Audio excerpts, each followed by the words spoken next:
Hello everyone. तो आप सभी का एक बार फिर से स्वागत है मेरे इस यूट्यूब चैनल पर, जहाँ पर मैं मैथमेटिक्स से रिलेटेड वीडियोस अपलोड करता हूँ। तो लेक्चर 1 हमने कॉम्प्लेक्स नंबर का हमने कंप्लीट कर लिया था और ये वीडियो होने वाला है कॉम्प्लेक्स नंबर का हमारे पास लेक्चर 2। लेक्चर 1 के अंदर हमने क्या डिस्कस करा था? कॉम्प्लेक्स नंबर से बेसिक चीज़ें डिस्कस करी थी, जिस तरह से हमारे पास एक कॉम्प्लेक्स नंबर क्या होता है, आयोटा हमारे पास क्या होता है, आयोटा की पावर्स हमने डिस्कस करी थी, आयोटा के एक्सपोनेंट हमने डिस्कस करे थे, फिर कॉम्प्लेक्स नंबर प्लॉट कैसे करते हैं वो डिस्कस करा था हमने, और फिर प्योर कॉम्प्लेक्स नंबर मतलब प्योर रियल नंबर हमने डिस्कस करे कि किस तरह से कॉम्प्लेक्स नंबर का अगर रियल पार्ट 0 हो तो वो क्या होगा, प्योरली इमेजिनरी कॉम्प्लेक्स नंबर होगा, और अगर किसी कॉम्प्लेक्स नंबर का इमेजिनरी पार्ट 0 है तो वो प्योर रियल नंबर होगा हमारे पास। और ये चीज़ें बेसिक्स थी।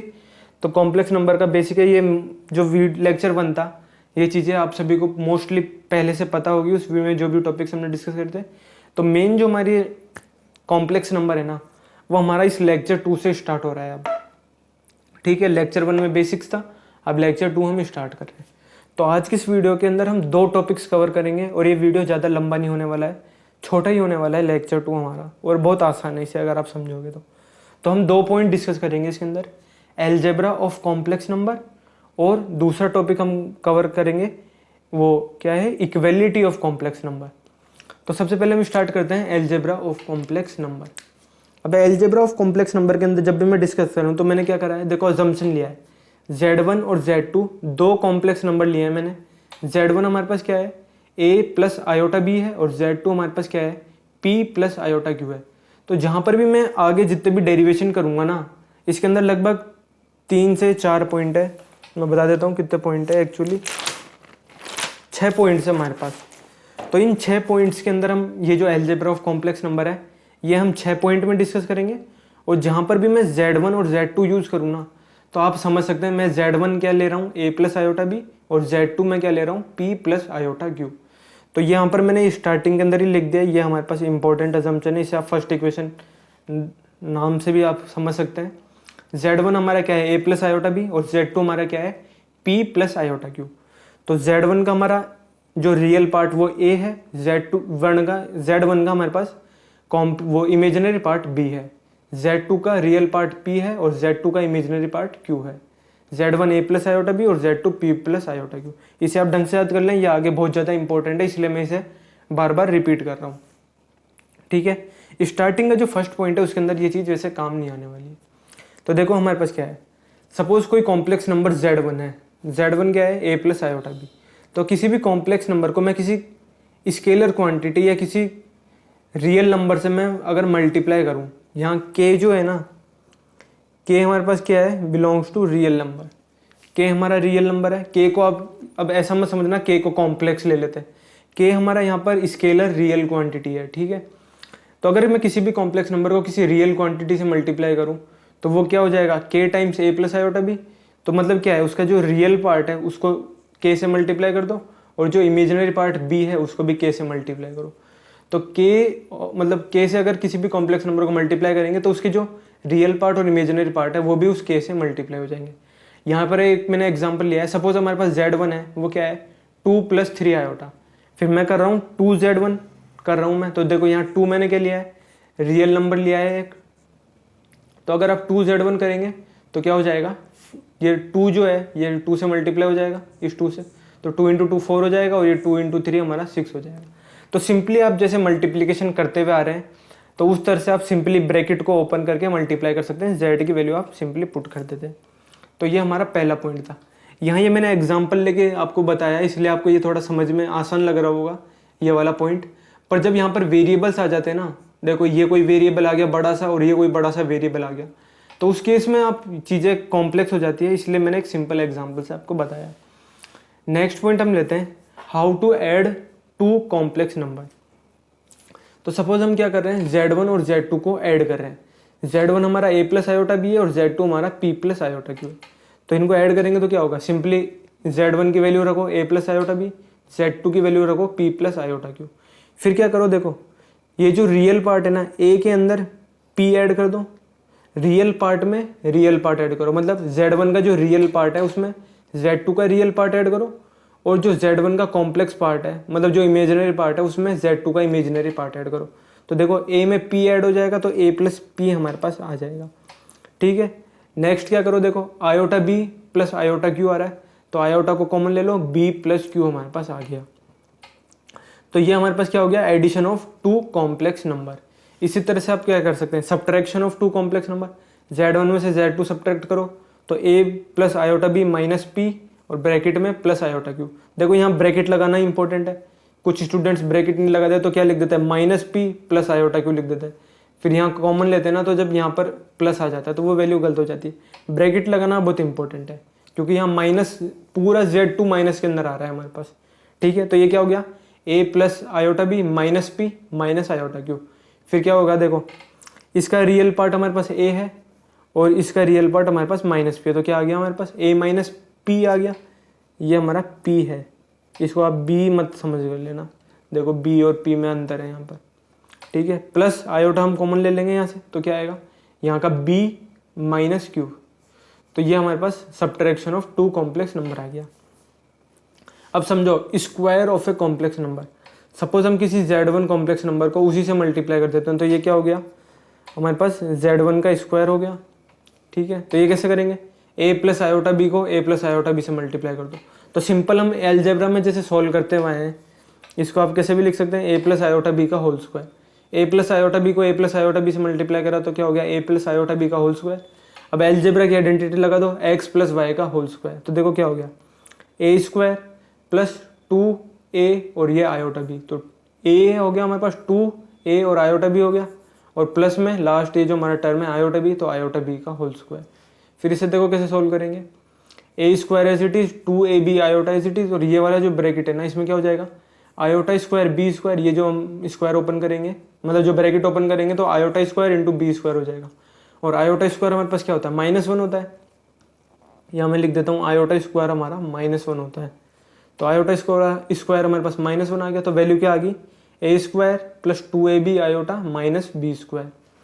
तो अगर किसी भी कॉम्प्लेक्स नंबर को हम उसी से मल्टीप्लाई करें तो उसमें क्या हो जाएगा, A square minus B square plus 2AB iota, ये उसकी वैल्यू आ जाएगी। ये हो गया हमारे पास मल्टीप्लीकेशन ऑफ कॉम्प्लेक्स नंबर। तो यहाँ से दो चीज़ें आई, किसी भी कॉम्प्लेक्स नंबर का अगर आप स्क्वायर करोगे, तो यहाँ पर मैं लिख देता हूँ Z1 का स्क्वायर, तो वो कैसी आएगी value, A square minus B square plus 2AB iota, और वो एक कॉम्प्लेक्स वैल्यू आएगी। तो किसी एक कॉम्प्लेक्स नंबर को हम दूसरे कॉम्प्लेक्स नंबर से मल्टीप्लाई करेंगे तो हमारे पास जो रिजल्ट आएगा वो भी एक कॉम्प्लेक्स नंबर होगा। और अगर हम जिन दो कॉम्प्लेक्स नंबर का मल्टीप्लिकेशन करें वो दोनों अगर सेम है तो रिजल्ट हमारे पास ये आएगा। अब नेक्स्ट हम क्या करेंगे, यहाँ पर मैंने Z1 और Z1 का मल्टीप्लिकेशन करा है, अब हम क्या करेंगे, Z1 और Z2 का मल्टीप्लिकेशन हम करेंगे। तो देखो नेक्स्ट मैंने यहाँ लिख क्या लिया है, Z1 का मल्टीप्लिकेशन कर रहा हूँ मैं Z2 से, तो A plus iota B multiply by P plus iota Q। तो वही सिंपल आप एलजेब्रा इसके अंदर लगा सकते हो, A को आप पहले P प्लस आयोटा Q से मल्टीप्लाई करो, और फिर आयोटा B को मल्टीप्लाई करो P प्लस आयोटा Q से। ठीक है, तो इसे मैंने सेपरेट कर लिया है यहाँ पर। अब मल्टीप्लाई कर दो, AP हो गया हमारे पास और AQ आयोटा हो गया, तो ये A से मल्टीप्लाई हुआ तो AP और AQ आयोटा हो गया। फिर यहाँ पर नेक्स्ट क्या हो गया, आयोटा BP और प्लस में iota square BQ। Iota square हमारे पास हो गया माइनस, तो यहाँ पर वैल्यू आ जाएगी माइनस BQ। तो देखो अब क्या करो, रियल पार्ट जो हमारे पास आ रहा है ना उसको एक जगह लिख लो, और आयोटा कॉमन ले लो, और फिर उसके साथ जितना भी आ रहा है उसको एक जगह लिख लो। तो देखो यहाँ पे AP आ रहा है, इसके साथ आयोटा नहीं आ रहा, तो इसको मैंने आगे लिख दिया। फिर क्या करा, एक और कॉम्प्लेक्स नंबर ढूंढो जिसके अंदर आयोटा नहीं आ रहा हो। तो देखो यहाँ आयोटा स्क्वायर आ रहा है, आयोटा स्क्वायर की वैल्यू कितनी होती है, -1, तो यहाँ पर वैल्यू आ रही है माइनस BQ, तो माइनस BQ को मैंने आगे लिख दिया। फिर आयोटा कॉमन ले लो, यहाँ क्या बचा AQ, और यहाँ क्या बचा प्लस BP, तो आयोटा की वैल्यू आ गई हमारे पास AQ प्लस BP। तो ये हमारे पास फॉर्मूला आ गया क्या, दो कॉम्प्लेक्स नंबर को मल्टीप्लाई करने का। ये रियल पार्ट हो गया, ये इमेजिनरी पार्ट हो गया। और Z1 हमारा क्या है, A प्लस आयोटा B है, और Z2 हमारा P प्लस आयोटा Q है। यहाँ पर ये देखो ये Z1 है और ये Z2 है। ठीक है, नेक्स्ट हम क्या करेंगे, दो कॉम्प्लेक्स नंबर का डिवीजन करेंगे। तो ये सबसे इंपॉर्टेंट है, देखो डिवीजन कैसे करेंगे ये सबसे ज़्यादा इंपॉर्टेंट है, दो कॉम्प्लेक्स नंबर को हम डिवाइड कैसे करेंगे। और इसके लास्ट में आपको दो रिजल्ट बताऊंगा इस डिवीजन से रिलेटेड, उन्हें भी आपको बहुत ढंग से याद रखना है। ठीक है, तो सपोज हमें Z1 को Z2 से डिवाइड करना है, तो हमने क्या करना है, ए प्लस आयोटा बी को डिवाइड करना है पी प्लस आयोटा क्यू से। तो इसे सिंपली आप रेशनलाइज कर दो। रेशनलाइज कैसे करते हैं, डिनोमिनेटर में जो हमारे पास नंबर बन रहा होता है, मतलब जो वैल्यू आ रही होती है, उसका जो साइन होता है, यहाँ देखो प्लस साइन आ रहा है, इस साइन को चेंज करो, प्लस की जगह माइनस लिखो और उस वैल्यू को इस पूरी वैल्यू के न्यूमरेटर में भी मल्टीप्लाई कर दो और डिनोमिनेटर में भी मल्टीप्लाई करो। तो देखो p प्लस आयोटा क्यू आ रहा है, तो प्लस को चेंज करो माइनस आएगा, तो p माइनस आयोटा क्यू आया। तो क्या करा देखो हमने a प्लस आयोटा बी और p plus iota Q, a plus iota B और p प्लस आयोटा, ये तो एज इट इज हमने लिख दिया यहाँ पर, ये वाला टर्म एज इट इज। फिर इस प्लस की जगह माइनस लिखा, तो p माइनस आयोटा क्यू और p minus iota, p minus iota Q को मैंने न्यूमरेटर में भी मल्टीप्लाई कर दिया और डिनोमिनेटर में भी मल्टीप्लाई कर दिया। तो इससे ये कैंसिल हो जाएगा, वैल्यू में हमारे कोई चेंज नहीं आया। तो एक चीज और यहाँ पर आप ध्यान रखते हो, तो किसी भी कॉम्प्लेक्स नंबर को आप किसी भी वैल्यू के न्यूमरेटर और डिनोमिनेटर में एक साथ मल्टीप्लाई कर सकते हो। देखो जैसे यहाँ पर अपन ने p माइनस आयोटा क्यू को हमने मल्टीप्लाई करा है, न्यूमरेटर में भी करा और डिनोमिनेटर में भी करा, एक साथ दोनों में करो, जिससे वैल्यू ये कैंसिल हो जाएगी, हमारी ओरिजिनल वैल्यू पे कोई फर्क नहीं पड़ेगा। ठीक है, अब क्या करो, वापस वही अलजेब्रा की आइडेंटिटी लगा दो, इसको इससे मल्टीप्लाई कर दो और इसको इससे मल्टीप्लाई कर दो। जैसे यहाँ ऊपर हमने करा था, ए को पहले इससे मल्टीप्लाई करा, फिर आयोटा बी को इससे मल्टीप्लाई करा।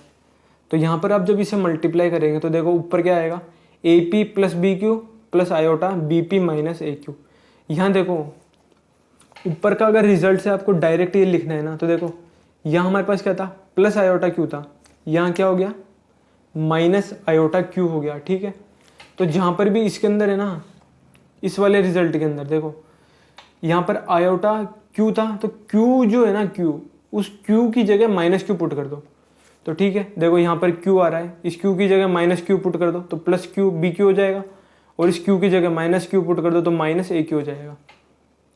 तो A P plus B Q plus iota B P minus A Q हमारे पास ये हो गया। तो ये ऊपर वाले का प्रोडक्ट हो गया। नीचे वाले का प्रोडक्ट देखो कैसे होएगा, x plus y x minus y, तो x square minus y square, तो ये हमारे पास हो गया p square minus iota q का होल स्क्वायर। तो ये आयोटा स्क्वायर हमारे पास क्या होता है, -1, और ऑलरेडी एक माइनस है, तो ये हो जाएगा हमारे पास p square plus Q square, और न्यूमरेटर हमारा एज इट इज। अब देखो यहाँ पर हमारे पास रिजल्ट क्या आया।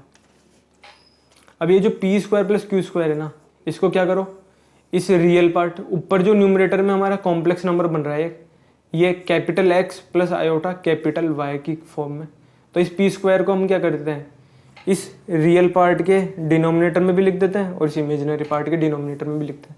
तो A P plus B Q divided by P square plus Q square, A P plus B Q divided by P square plus Q square, ये हमारे पास पहला पार्ट हो गया। फिर नेक्स्ट आयोटा, ये वाला आयोटा एज इट इज, और B P minus A Q divided by P square plus A square, ये हमारे पास दूसरा पार्ट हो गया। तो देखो ये क्या हो गया, इसको आप कैपिटल ए की तरह ट्रीट करो, इसको आप कैपिटल बी या फिर A1 डैश की तरह और इसको B1 डैश की तरह। तो देखो Z1 और Z2 को जब हमने डिवाइड करा तो हमारे पास क्या आया, ये वाला कॉम्प्लेक्स नंबर बन के आया। इसे आप डायरेक्ट भी याद कर सकते हैं अगर आपको कोई दो कॉम्प्लेक्स नंबर डिवाइड करने हो, और अगर याद भी नहीं रखे तो सिंपली जो मेथड मैंने बताया रेशनलाइज करने वाला उसे आप अप्लाई करें। तो देखो दो जो मैंने इंपॉर्टेंट रिजल्ट आपको बताए थे, अगर आप इस चीज़ को याद रख सको तो याद रख लेना, वरना इसको मत रखना। सिंपली जो पहला रिजल्ट है वो क्या है, जब भी हमें मल्टीप्लाई करना है तो आप रेशनलाइजेशन यूज़ करो और फिर उसको आगे मल्टीप्लिकेशन सॉल्व कर दो। दूसरा रिजल्ट, जब हम दो कॉम्प्लेक्स नंबर को डिवाइड करते हैं, Z1 को Z2 से डिवाइड करा तो हमारे पास एक जो रिजल्ट आता है ना, वो भी हमारे पास एक कॉम्प्लेक्स नंबर ही आता है हमारे पास। तो A1 dash plus iota B1 dash, तो ये भी हमारे पास एक कॉम्प्लेक्स नंबर ही हमारे पास आया। ठीक है, तो इस जो हमारा ये जो सेकंड लेक्चर है कॉम्प्लेक्स नंबर से रिलेटेड, इसमें मैंने आपको बताया था हम दो चीज़ें डिस्कस करेंगे। पहला तो क्या था, अलजेब्रा ऑफ कॉम्प्लेक्स नंबर, और दूसरा इक्वेलिटी ऑफ कॉम्प्लेक्स नंबर।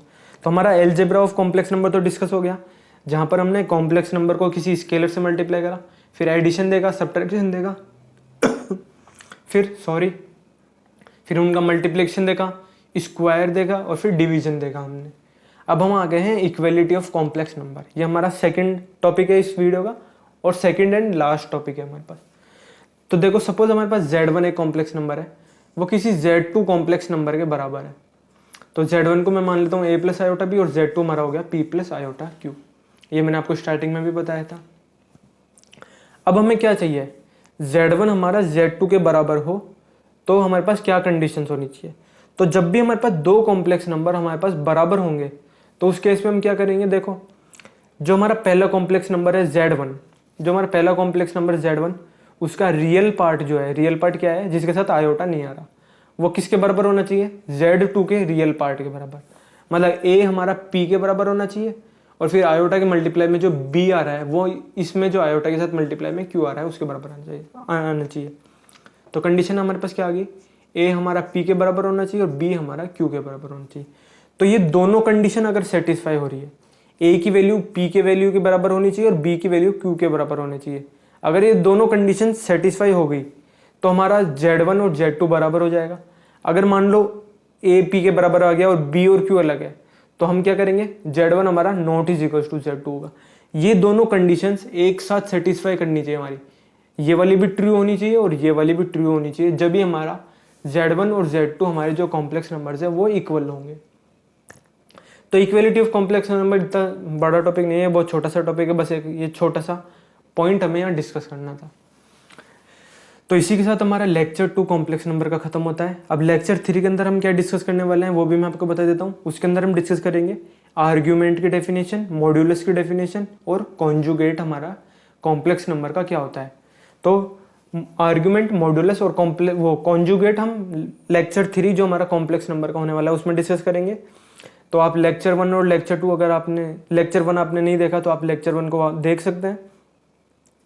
और मैं आपको यहाँ पर एक और एक्स्ट्रा इन्फॉर्मेशन देना चाहूँगा। तो फिजिक्स वाला चैनल के यूट्यूब चैनल जो है, जेई वाला जो उनका यूट्यूब चैनल है फिजिक्स वाला का ही, जेई वाला से जेईई वाला, इस चैनल पर सचिन जाखड़ सर है, उनका जो कॉम्प्लेक्स नंबर का वीडियोज़ है जो उन्होंने अपलोड कर रखे हैं, कॉम्प्लेक्स नंबर का उन्होंने 2 वीडियोज़ अपलोड कर रखे हैं, पार्ट 1 और पार्ट 2 नाम से। तो कॉम्प्लेक्स नंबर के वो कंप्लीट वीडियो हैं जिसमें पार्ट 1 में उन्होंने कॉम्प्लेक्स नंबर के बेसिक्स डिस्कस करे हैं और बहुत सारे इंपॉर्टेंट चीज़ें डिस्कस करी है। तो ये जो 2 वीडियोस है ना, अगर आपको कॉम्प्लेक्स नंबर डिटेल में एग्जांपल्स के साथ समझ आएंगे, देखो मैं इतने एग्जांपल्स नहीं ले रहा, मैं सिर्फ टॉपिक्स ले रहा हूँ और उनके आपको प्रूफ और डिटेल में डिस्कस कर रहा हूँ कि हमारे पास वो रिजल्ट्स हमारे पास किस तरह से आ रहे हैं। तो अगर आपको डिटेल में चीज़ें और भी डिटेल में ज़्यादा चाहिए, मतलब एग्जाम्पल्स ज़्यादा चाहिए, तो आप ये जो 2 वीडियोज़ हैं पार्ट 1 और पार्ट 2 डिस्क्रिप्शन के अंदर मैं लिंक इनके डाल दूंगा, वहाँ से आप इन वीडियोस को देख सकते हैं। सर ने बहुत ही डिटेल में डिस्कस करा है और मैं भी डिटेल में डिस्कस करने वाला हूँ ये वीडियो। तो मिलते हैं लेक्चर 3 के अंदर। लेक्चर 2 अगर आपको अच्छा लगा तो चैनल को ज़रूर सब्सक्राइब करें और अपने फ्रेंड्स, क्लासमेट्स और टीचर के साथ ज़रूर शेयर करें। और ये जो पार्ट 1 और पार्ट 2 जो मैंने आपको कॉम्प्लेक्स नंबर के वीडियो बताई, इन्हें ज़रूर देख लीजिए। ऑल दो ये थोड़े लंबे हैं, ये करीब 6-7 घंटे का ये वीडियो है पार्ट 1 और ये 4-5 घंटे का ये पार्ट 2 का वीडियो है। तो इन वीडियोस को भी आप एक बार रेफर कर सकते हैं। So thank you very much for watching.